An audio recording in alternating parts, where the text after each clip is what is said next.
व्यक्ति दिल की सुने या दिमाग की सुने?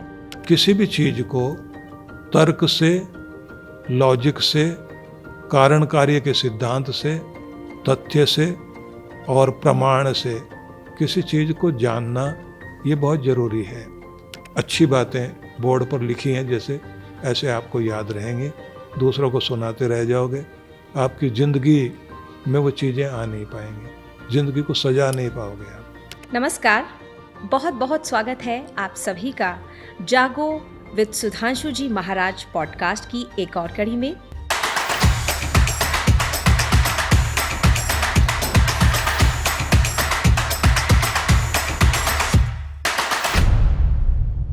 महाराज जी, कई बार ऐसी परिस्थिति जीवन में आ जाती है कि व्यक्ति ऐसे चौराहे पर आके खड़ा हो जाता है कि उसको ये समझ नहीं आता कि वो दिल की सुने या दिमाग की सुने।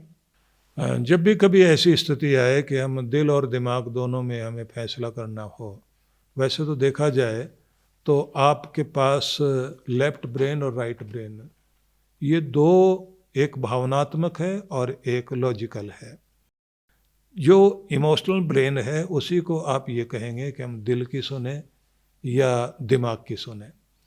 तो किसी भी चीज़ को तर्क से, लॉजिक से, कारण कार्य के सिद्धांत से, तथ्य से और प्रमाण से किसी चीज़ को जानना ये बहुत ज़रूरी है। क्योंकि जब तक आप तर्क से कोई चीज़ तथ्य और प्रमाण से परखेंगे नहीं और एकदम भावनावश कोई भी चीज़ करने लग जाएंगे तो धोखा खा सकते हैं। लेकिन जब आप किसी चीज़ को परख लेते हैं, तथ्यात्मक दृष्टि से भी जान लेते हैं और आपको पता लग जाता है ये सही है, अब यहाँ इमोशन की ज़रूरत है। जब आप उसमें अपना दिल लगा देते हैं, अपनी इमोशन से काम करने लग जाते हैं, तो फिर वो जो आपका तथ्य, सत्य, तर्क, प्रमाण से जो आपने पाया है, उसे जीवन में प्राप्त करने के लिए आपकी इमोशन ही काम करेगी। ये बात ध्यान रख लीजिए कि कोई भी विचार जब इमोशन में आता है तभी वो एक्शन में आता है, नहीं तो एक्शन में आएगा नहीं। बहुत लोगों को अच्छी अच्छी बातें याद हैं, फिर भी वो अच्छा कर नहीं पाते। बहुत लोग अच्छी बातों की प्रशंसा करते हैं, दूसरों को भी सुना देंगे, फिर भी वो अपना नहीं पाते, क्योंकि उनकी इमोशन उसके साथ नहीं जुड़ी। इमोशन जुड़ जाएगी तो उसके साथ कर्म जुड़ जाएगा, एक्शन जुड़ जाएगा। इसलिए दिल भी चाहिए, दिमाग भी चाहिए। तो दिमाग से तर्क, युक्ति, प्रमाण, सत्य तक पहुंचने की चेष्टा कीजिए।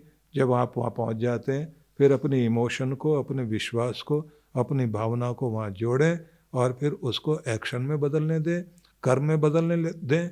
जैसे वो कर्म में बदल जाएगा, वो आपकी ज़िंदगी का एक वो रूप हो जाएगा कि आप उसको साक्षात सामने देख पाएंगे।